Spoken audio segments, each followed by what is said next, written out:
got to run and sell half my portfolio. So can we wrap this up?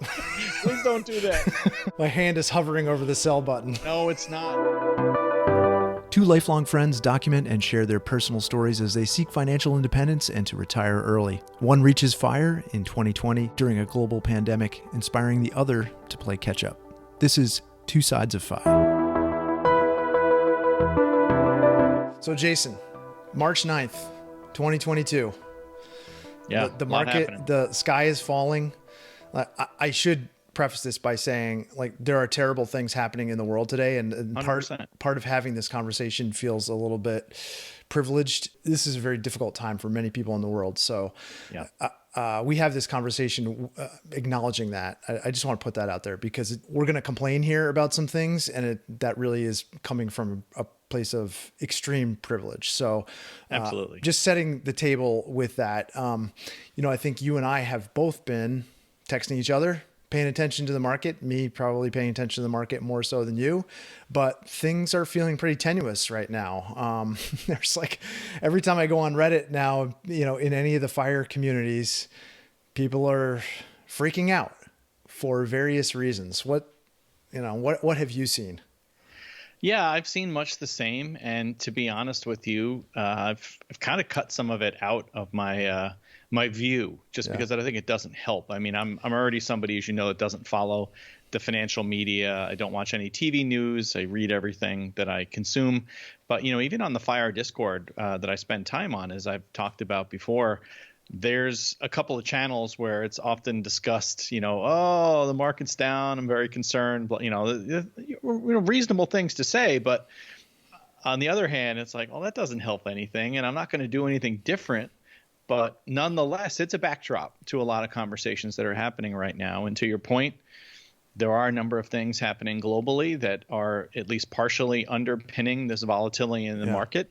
And it could always be a variety of things that, result in sell-offs and other instability in the market. So, yeah, it's certainly on my mind, and a good topic for us to talk about, because I suspect we're not the only ones thinking about it. No, I was going to say, I listen to a lot of FIRE podcasts and financial related podcasts. And this is like one of the number one topics that everyone's talking about right now. And I thought it might be good to kind of set this in context a little bit. We are currently at least in a market correction, right? And a correction is defined as anywhere between 10 and 20% off of market peaks. So if we look at the S&P, what I think I wrote down, S&P today is up to 4290, which is about 11% off of its peak. Right. And the NASDAQ, that's about 18% off the peak. So, and actually, if you looked at it, say the Dow has swung wildly today, the S&P is up, the NASDAQ is up. So these numbers it's a very volatile time, right? So like if you looked at it yesterday, the NASDAQ was actually in, bear market territory, which is anything greater than 20%. And I don't know that there's an official definition for a bear market that includes time. A correction is usually considered to be sort of a short-term event, right? Right.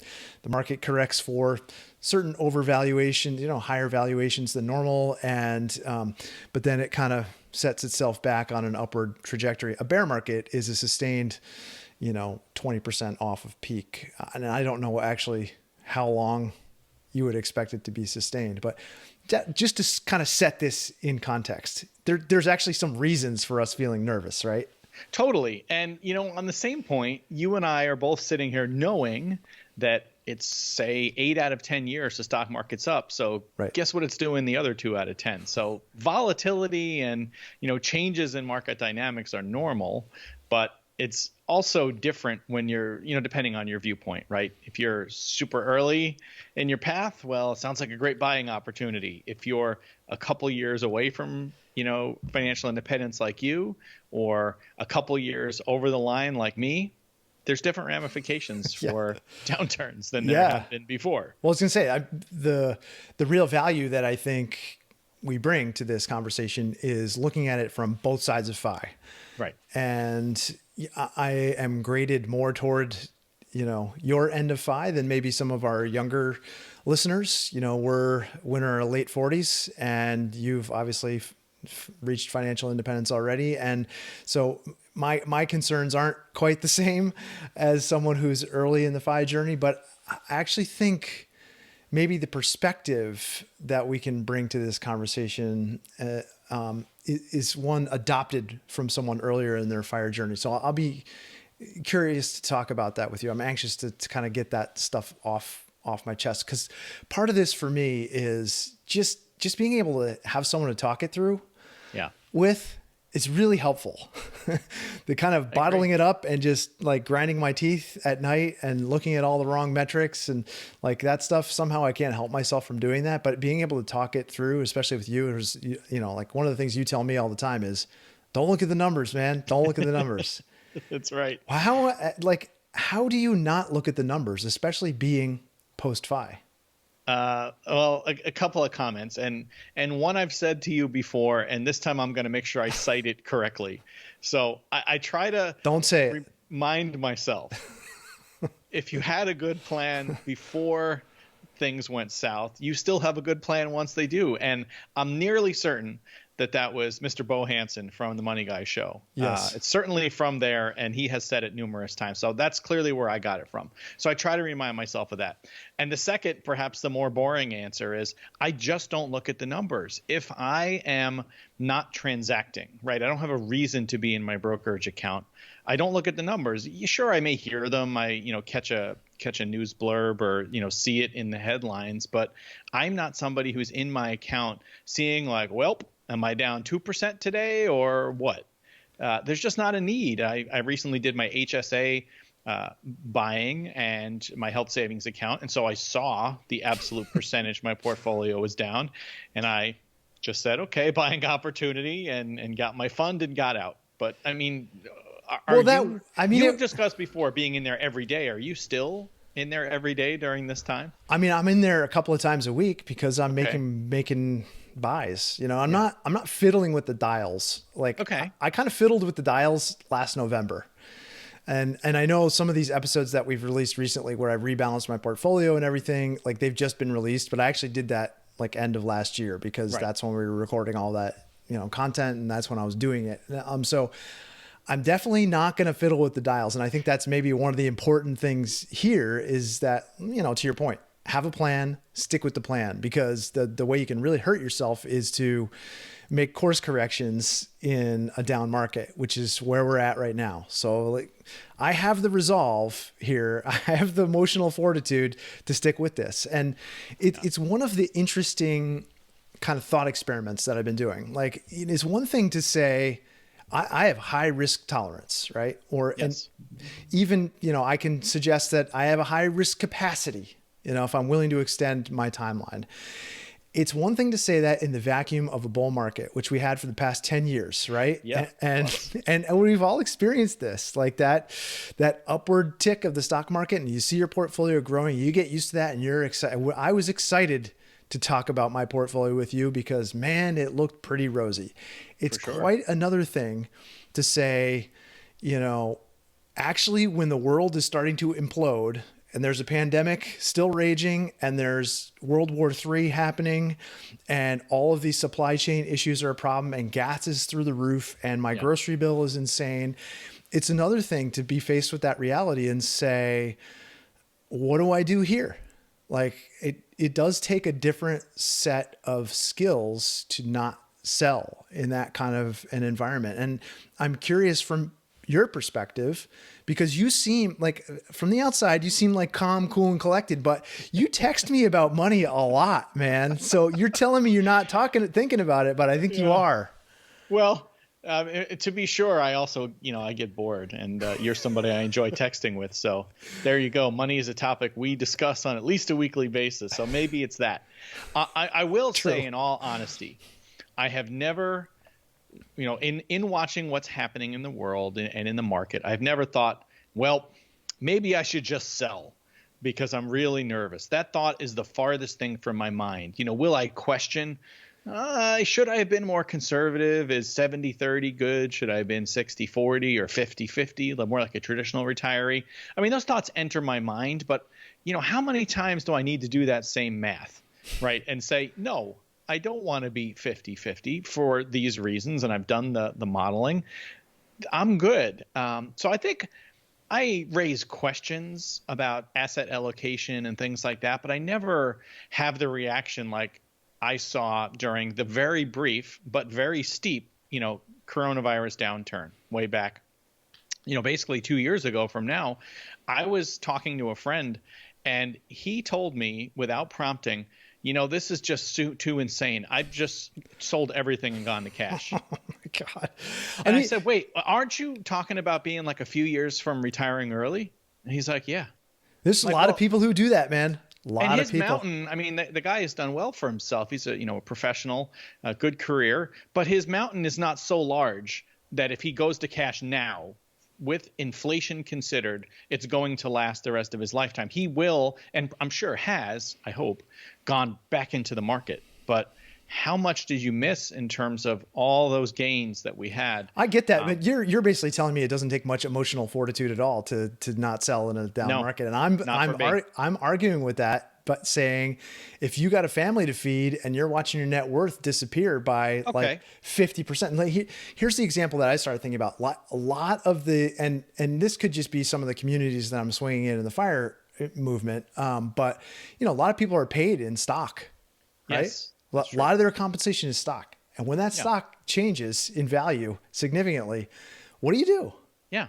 Well, let me rephrase. It's not just an index fund like question here. That's fair. Right? Because we're sticking with the indexes for a very specific reason, right? If the index is never going to go to zero, that's the reason you buy the index. But a single stock, if it's where you're working and it's like, I don't know, half your compensation. I don't know what I've never received stock as compensation, but let's say it's 50% of your compensation.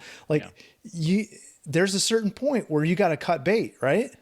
Well, and I think you've also made the argument for if you are somebody who receives a decent percentage of your compensation as stock, as it vests, selling that and putting it into your portfolio so that you're not sitting in a concentrated position. Because I'll tell you, having worked in Silicon Valley, I definitely knew people at FANG companies who, as they were issued stock, they just held it.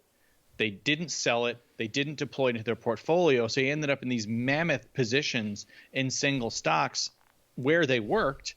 And that just adds tremendous risk. And so for me, the way I prevented concern like that is I would just churn my stock and put it into my portfolio, selling it every time. Because to your point, I can't imagine suddenly having that concern with having a huge percentage of my net worth being tied up and then watching it go down. Yeah. It's funny. I'm reading this book called The Psychology of Money by Morgan Housel. Have you ever read that book? No, I haven't. Oh, it's really, really good. I actually really like it. And one of the things he talks about there is these, it's kind of coming up with rethinks on some of the common advice you hear given about money and this idea about like not maintaining a cash position. Like you'd be crazy to maintain a cash position, and especially in an inflationary environment, right? Right. And one of the arguments that he brings up is if you're the kind of person who gets into this situation where the market is down and you have a propensity to maybe sell and you get nervous quick, having a substantial cash position, if that prevents you from selling, it could be the best financial move you ever make to maintain that. And I just think it's interesting to look at this through the lens of, your own personal risk assessment. Like it is one thing to evaluate risk when things are looking rosy, and it's quite a different thing to look at it right now. And I feel like right now is a pretty tenuous position. It sounds like you're pretty content where you're at, but I'm feeling nervous. I mean, I'm seeing prices go up. I'm like, sure. I'll tell you that, I'll share with you, we were on winter vacation with our family. So we go away to the tropics every year, 1 week, kind of splurge on a really nice vacation. And that week was the worst sales week for my business, in my passive income in my business that I've had in years. Yeah. And I'm someone who watches it, even on vacation. I'm like, okay, am I making my daily target here? And it didn't happen. And it didn't happen. And it didn't happen like 4 days in a row. And I thought, man, something has changed here. And it really messed with my head. I have to say, it made me think, is this broken? Can I carry this forward? What am I going to have to do? Like, what contingencies do I need to rely on? And one of the things that kind of helped me get out of the funk was, number one, to appreciate that I have a series of diversified assets that are working for me. It's not just Totally. one thing. Like, I track one metric, but it's a whole series of different things that are feeding money into the business and providing passive income. And this speaks to the kind of the broader issue of diversification in a portfolio, Yeah. stocks and bonds. I didn't have any options prior to last November. I just had 100% stock, and You did. that downturn with 100% stocks looks a lot different than what I have now. So there was some comfort in that diversification, not only from a business standpoint, but from, my portfolio standpoint, portfolio. the whole kind of FI number. The Sure. other thing that I did was just, and maybe this will help other people who are in a similar situation, is just kind of understand that there are certain things I cannot control. 100%. I mean, the stock market is chief among them, right? I can't control world events. I can't control who is going to buy my products or not going to buy my products. And I had this 1 week that we had saved up all year to go on, and I was letting my thoughts of the moment dominate my whole entire demeanor and mood in that time that I had treated as so precious, that this was like a sacred space for me and my family. And I chose in that moment to set it aside and really live in the moment and just appreciate my family for, what we were doing and who they were. This is like the last official vacation, I think, with my son who's going off to college. And I was getting like really verklempt thinking about Sure. these, like, God, I'm not going to have this next year. And that really did help me refocus. Like, I am okay. My hospital down the road is not being bombed. My family is not in danger. All of these things within my control. I can choose to be happy in this moment and content that what I have is enough. And I think it was a good thing for me to kind of break that cycle, that emotional cycle of like more. It's got to be more. I got to make this number. I got to, and it really did, in a Zen kind of way, kind of refocus me on like just breathing. Like that's enough. Well, there's so much to comment on there. You just went on a tear, and Sorry. No, I let you go because you were saying some really important things that I didn't want to interrupt. From the last point, just your natural entrepreneurial spirit was at conflict with your need to and your desire to relax with your family. I think that's something a lot of people struggle with, and it's pretty great that you had the presence of mind to recognize that and back out. And enjoy, because from what we've discussed, you had a really great trip, and the last thing you'd want to do is distract from that. But you also make an excellent point about diversification, whether it's across your business, which is very diverse, right? You've got different sources there feeding in. If one's not doing well, others can help maintain, but also our portfolios. And I just found myself thinking, like, if this isn't the biggest advertisement for sort of a boglehead way thinking of the world, like, I don't know what is, because it's about, setting up a broad strategy, not fiddling with it, and being in for the long term. These things are going to take care of themselves. Don't sort of overmanage it. And it's how I think about my own situation. I mean, when you think about it, and I think this is, something you and I have discussed in different ways before, there's two major levers you have to work with as you think about building up your portfolio, whether you're retiring early or retiring on a more traditional time frame. And that's your rate of savings. And that's something you've really maximized. I know that. We've discussed it. And the second is your asset allocation. And if you do make smart decisions with those, they're going to take care of you. There's going to be bumps. There's always going to be these downturns. There's going to be great years. But on net, since you have long-term goals, they're going to be managed. And sure, there are things you have to do in the short term to deal with volatility, particularly once, like myself, you're drawing down. And so I love the point you made about the book And cash, I don't think of cash as sort of being a foil to me being emotional and spending, rather, but that is a valid point. And I'm sure for many people, it is an incredibly important tool for that. For me, it's more like, well, I've got a couple of years of cash intentionally, because if I don't want to sell something because the market has taken a steep downturn, perhaps even worse than we're dealing with today, well, I'm not going to have to sell anything. I'm going to have cash to live on. And Fritz talked about this as well. Yeah. He looks at it even more conservatively than I do. But 2 years, I have decided for my risk tolerance, like you mentioned, is correct. And it's going to help me have the right behavior to get through this. And there's other tools in the asset allocation that are going to help take care of longer term questions, in longer downturns, right? So I think, while we're coming at it from different perspectives with these stories we're sharing with each other, I think in the end, the sort of tools that we're using are, they're harmonized, right? And they're valuable for anybody, irrespective of where they are. Because, boy, I think about people sitting on 100% stock allocations, thinking about pulling the trigger on retiring early within the next year or two. And these stories are all over Reddit. They are. And they'll throw math at you every time, like, well, being 100% equity is going to win X out of 10 times for these reasons. And now, what are those people posting on Reddit? What have you seen? I mean, people are just distraught. Of course. But they were distraught. And this is generalizing. I mean, I'm not looking to pick. Of course we're generalizing. Because this was me a couple of months ago. So, and honestly, I mean, I'm still kind of a little bit hurting from that decision.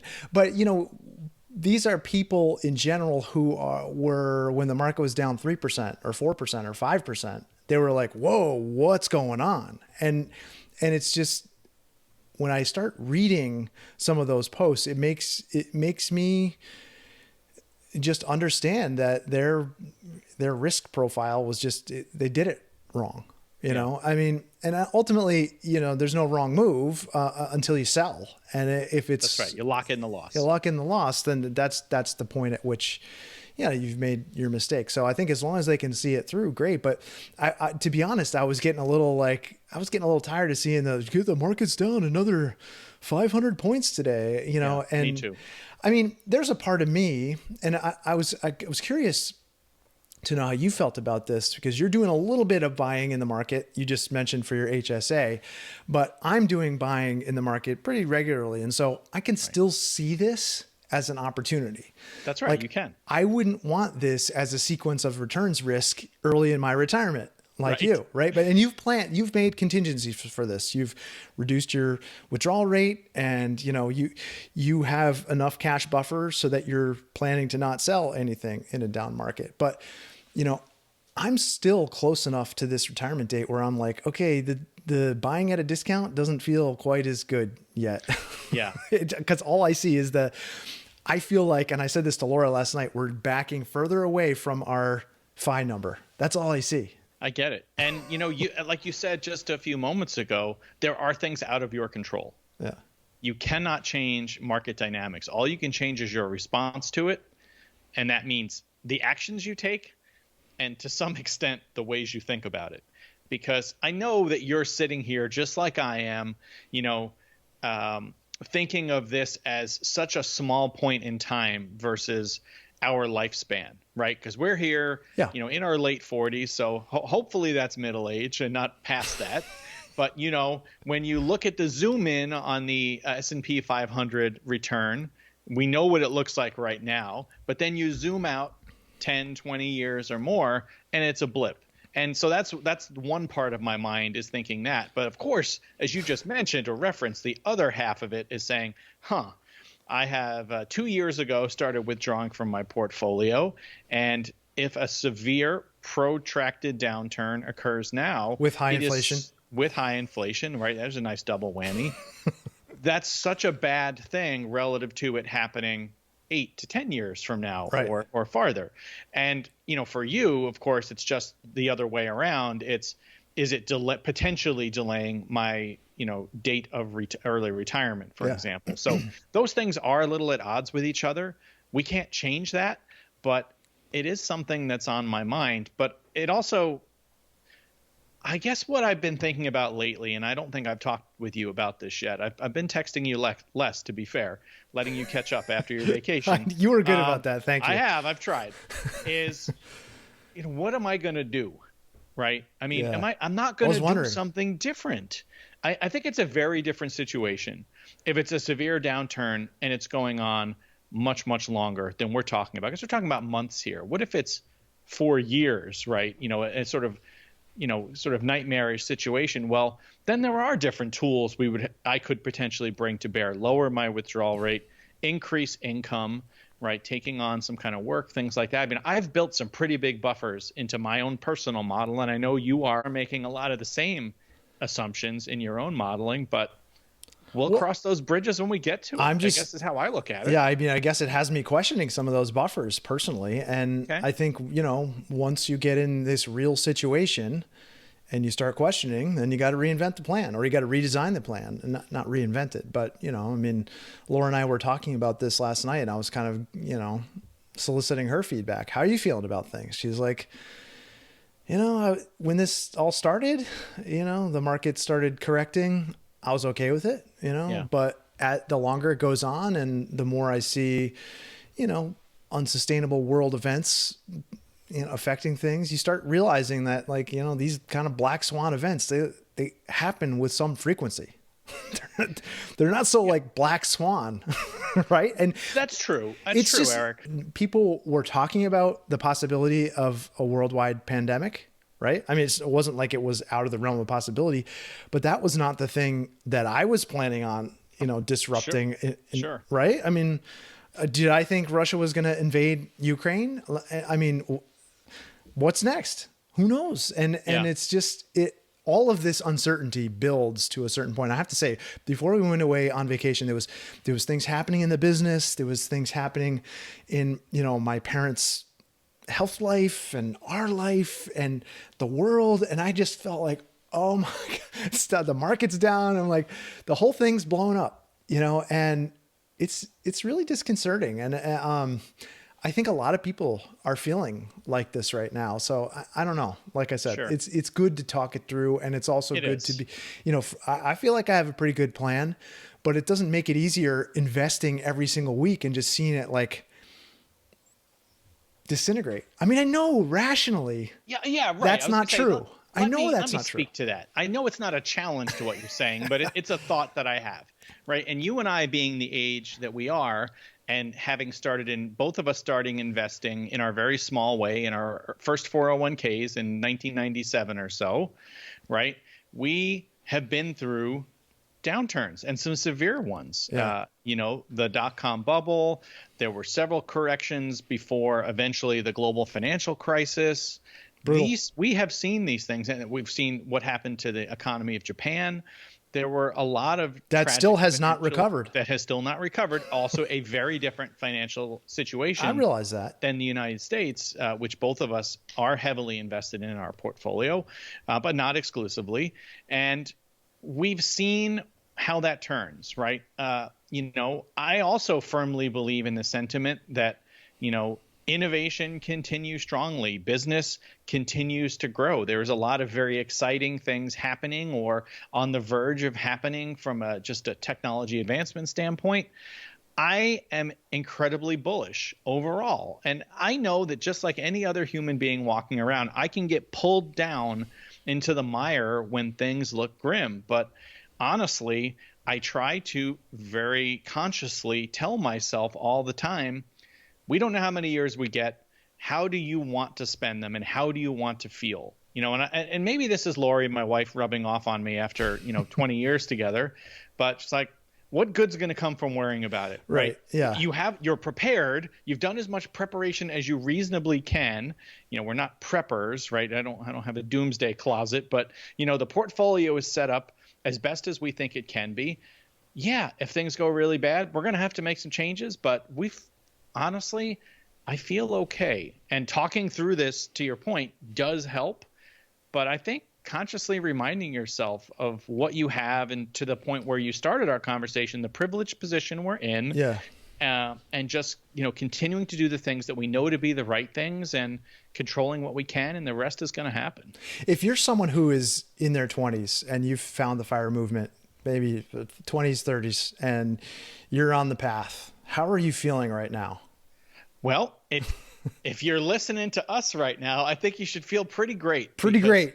What a buying opportunity. And, if you go back, years from now and look at your portfolio when you're buying at lower prices and there's the gains when it recovers. I mean, you and I were both investing through those downturns I talked about before. And I'll tell you, 2008, that was a time where, I had really ramped up my savings rate, and that was something I got to benefit from. So in like fashion, those people who are much younger and not looking to retire in the next few years, this is a huge win. What a time to be investing in equities, particularly in an inflation environment, to the point you made earlier, right? Yeah. Now is when you want to be buying into the market. Totally. And I think it's one of the things that helps kind of assuage my fears, I guess, is that when I'm making that buy, I think this is money for me in 30 years. Yes. Like that's how I think about it, because there is money in that account right now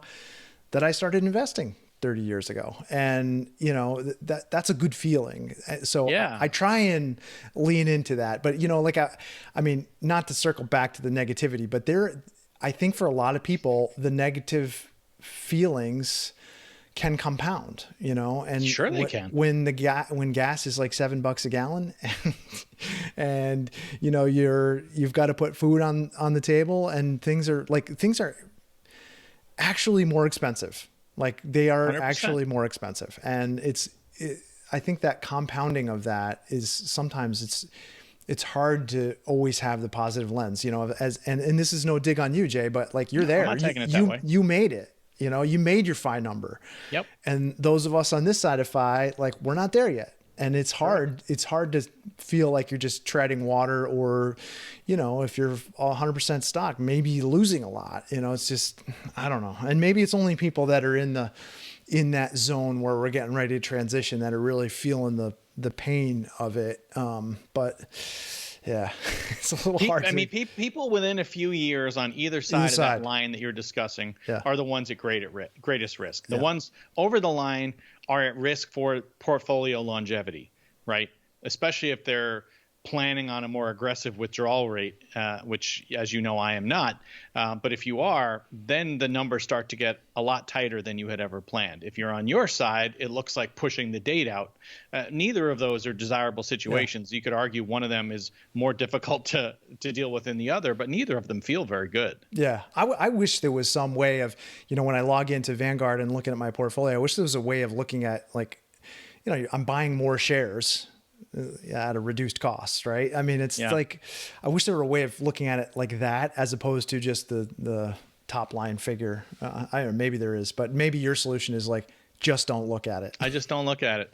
Right. But even when you're buying, you got to shield your eyes? No, I see it then, right? For sure. I mean, and I think as much as people can automate this stuff, it's going to help. And I know that there are differences depending on brokerage, whether you can, auto invest if it's an ETF versus a mutual fund. So that may not apply to you. But, the more you can automate, the better. If you can't, you just got to become, I guess, hardened to it and not let it bring you down, because I see it. And, it doesn't feel great. I mean, I'm not going to lie about it. But on the same note, I know, and maybe this is a good time to just sort of go back and look at your own asset allocation. Anybody who would be, listening to our conversation, what is the job of each thing in there? I know for me, because I'm over the line, I'm not 100% equity. I'm 70%. And I've got 25% fixed income and 5% cash sitting there. And they have jobs. And if the market stays down, well, and I go through my cash, I've got fixed income I can rely on. That's its job. That job isn't returns. You hear so many people, well, especially before the downturn, you start hearing people like, I don't want to hold bonds. Their return is so bad. They're not there to return. That's right. They're there to reduce risk. And this is exactly the time when, if your cash, reserves are getting low and you're already withdrawing, the fixed income's looking pretty good. Not only is it uncorrelated or poorly correlated to stocks, it's something is there for you to sell and utilize, so you don't touch. Yeah, I was gonna say, like, as I look at that move that I made, and forever, however many people panned me for doing that, it's dumb being in bonds or whatever. I look at that and I think, okay, with that very same scenario, if I got to use these, man, that's where I'm going. Yeah, that's definitely where I'm going. So you're decidedly non-sexy bond fund or your treasuries. I mean, that's why they're there. Although I'll tell you, I had a guy tell me the other day that I was totally wrong, and I should just have a lot of stable coin. Oh, and that will carry me through. Yeah. Okay. The crypto. So here's that. That's a nice segue to how has crypto performed as an uncorrelated asset? Yeah, doesn't seem to be so uncorrelated, does it? Not so gold-like, is it? No. I mean, and who knows what the history of that is pretty shallow. But right, and it's very volatile as well. It's super volatile. But I thought that's been an interesting case study, and I'm personally glad I didn't have more thrown into that asset at this particular time, given how wild it's been. But that's been something that's kind of interesting to watch. It has, and my position is unchanged, irrespective of its current performance. It's a very interesting concept, but it's a speculative investment, it's just speculative. Investing is a word that seems scary to use, right? And sometimes gambling seems the better word. Sometimes it seems overly pejorative. But I think crypto is very interesting. You and I both hold a small amount, but it is not something sizable, and it's certainly not something that I would try to say is synonymous with fixed income. I think that's a bit of a crazy worldview, honestly. Let me ask you this. Have you taken advantage of the market drop in any way? Have you done any loss harvesting or any gain harvesting? I did. Actually, I wanted to a couple of things. I did a little bit of tax loss harvesting. I also had some positions I wanted to get out of. Yep. And they had some gains in them. And when they dropped, that was time to move out and move into the things I wanted to be in. And so that was honestly very convenient because I had some things that were kind of higher fee, quasi fixed income, and I backed out of those and moved into treasuries and into a total bond fund. So you looked at this as an opportunity. Like, was that something that your financial advisor pointed out to you, or was that something just that you said, oh, I think this would make sense? It's something that had already been pointed out to me as, hey, you should really consider this, the impact of fees and some of the things we've talked about before. But the timing of it was something. As the market started to turn down, I said, well, I'm just going to hold out a couple more weeks here. I don't really see a downside to that. And then when it really started to drop, I said, well, now's the time. So, one could argue a little bit of market timing there, but on the scale of a few weeks. So not something I feel bad about. I mean, I'm still pretty darn against market timing. But I think that's more, I think you just call that a little bit of more of an opportunistic event. I mean, I've done some loss harvesting for sure. And, it's been nice because that's the kind of thing, as I think about this situation, things I can control and things I can't control. I can't control what the market does, but if there's an opportunity to take advantage of what the market is doing, I can control that. And so making those little actions actually helps me feel better about it. Even things like reading about it, reading about market trends or, looking at various points in history where I remember the Gulf War. Like, what did the stock market look like then? Because I remember that being that was a pivotal time in my life. I was just heading into college and, they were talking about drafting, people. And I was like, and I think, how crazy did that time seem? And what was the stock market doing at that time? And, just like looking at those points in history and saying, it's no fun going through, riding through the snowstorm here. But when you get to the other side and you're on clear roads, you can look back and say, okay, like you can kind of rationalize the position and understand how it felt in the moment, and then understand that you actually are moving through it to the other side. So I find those little movements, and I mean, the loss harvesting that I've done is like nothing huge, right? It's just, you're pulling off from market peaks last year. That's all I can really do because I'm was all in index funds. But it's definitely an opportunity for people, I think, to take advantage of. 100%. Yeah, I agree. I'm glad you brought it up. Any changes that you're making in your personal life? One of the things that Laura and I talked about terms of ordering our FI life is that, we want to sail through this relatively unchanged. Don't want to be having to cancel vacations if we don't have to, want to maintain the quality of life that we had planned on. Is that true for you? Yeah, we definitely don't want to make changes, and our portfolio withdrawal rate is already set up pretty low. It's below 3%, I think tracking to about 2.8% right now. And so we feel like we don't need to do anything further right now.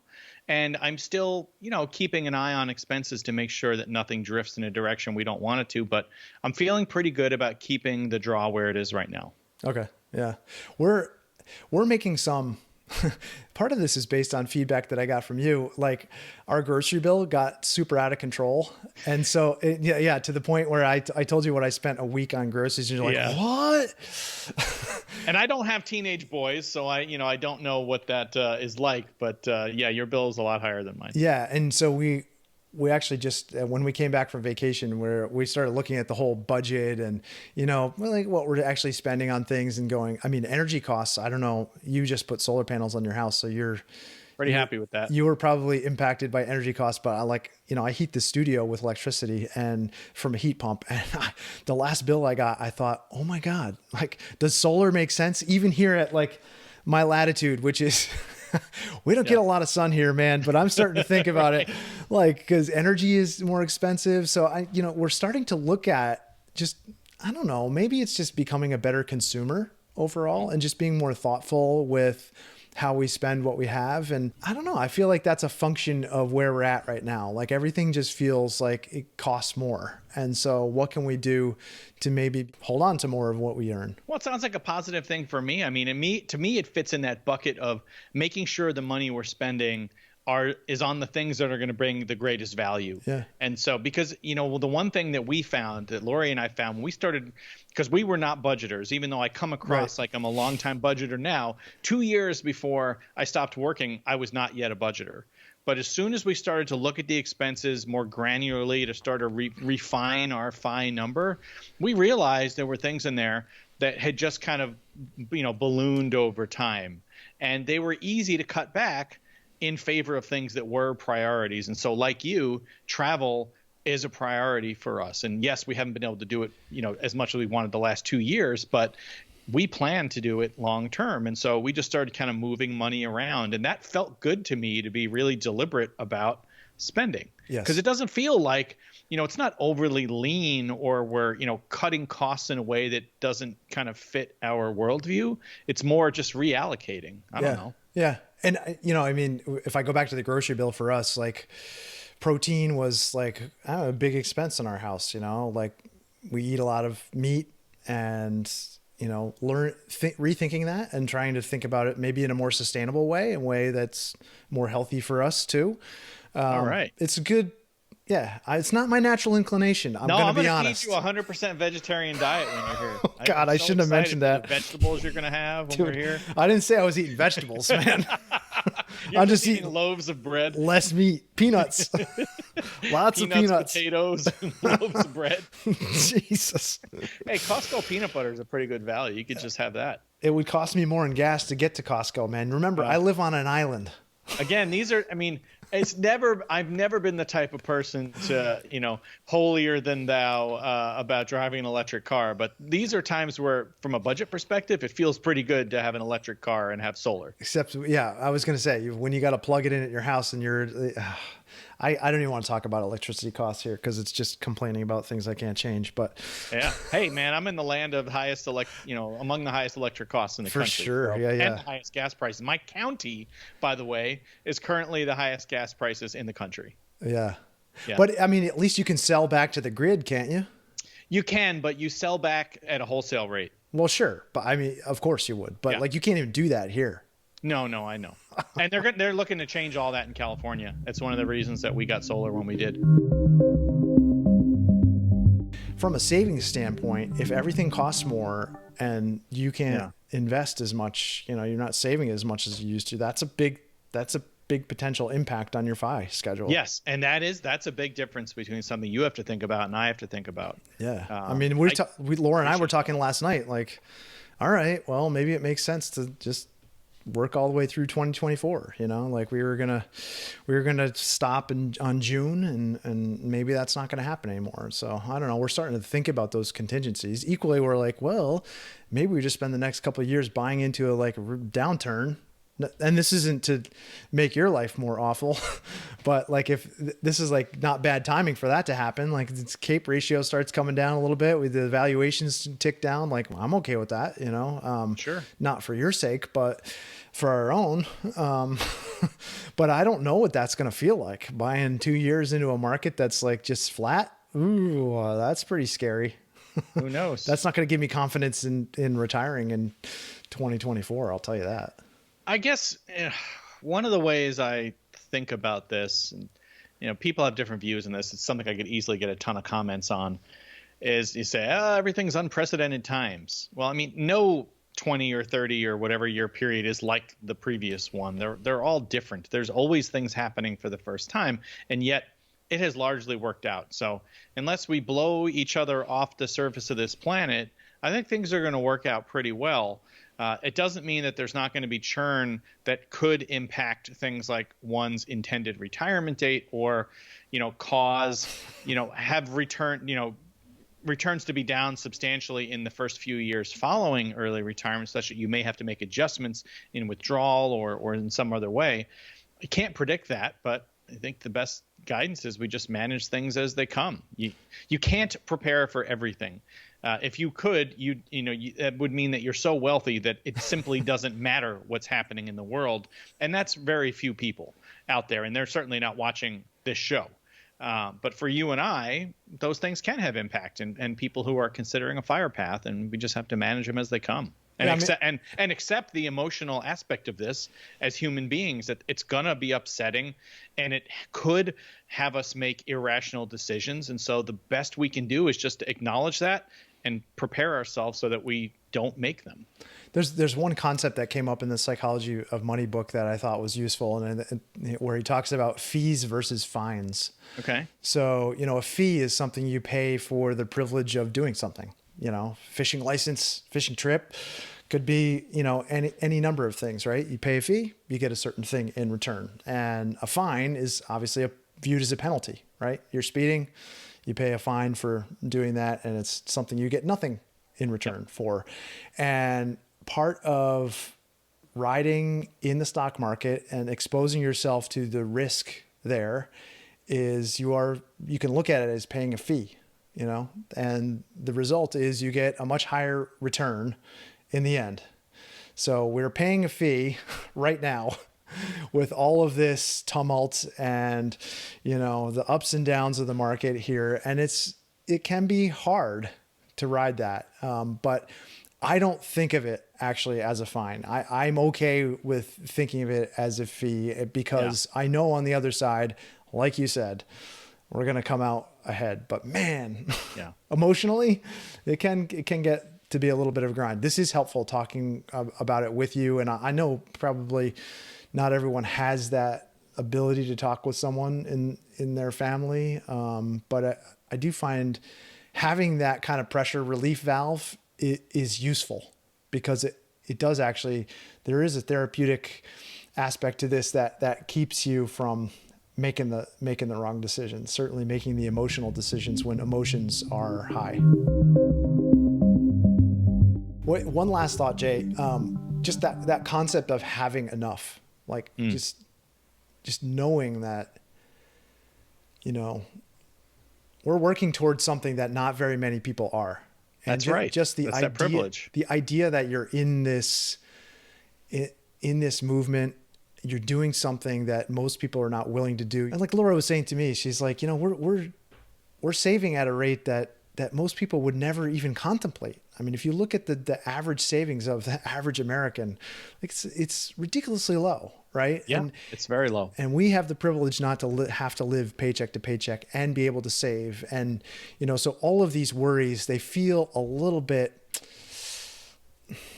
I don't know. They feel a little bit inconsequential when you zoom out and look at the other things that are happening in the world, and just understanding that it is enough to be able to go to the grocery store and buy food for your family. Like, we can do that. That's not That's a right. problem. That's right. And fill our cars up with gas and, all of the things you and I talk Go home here. without getting shelled on your way. Yeah. And if this happens to derail the FI plan by a couple of months or a couple of years, so be it. It just, to be content with the life that you're living now, it can be a difficult thing to do. And I think the thing I've taken away from this and this conversation, maybe the past month or so, is just that it's okay to be content with your position, even if you're not, quote unquote, winning. Right.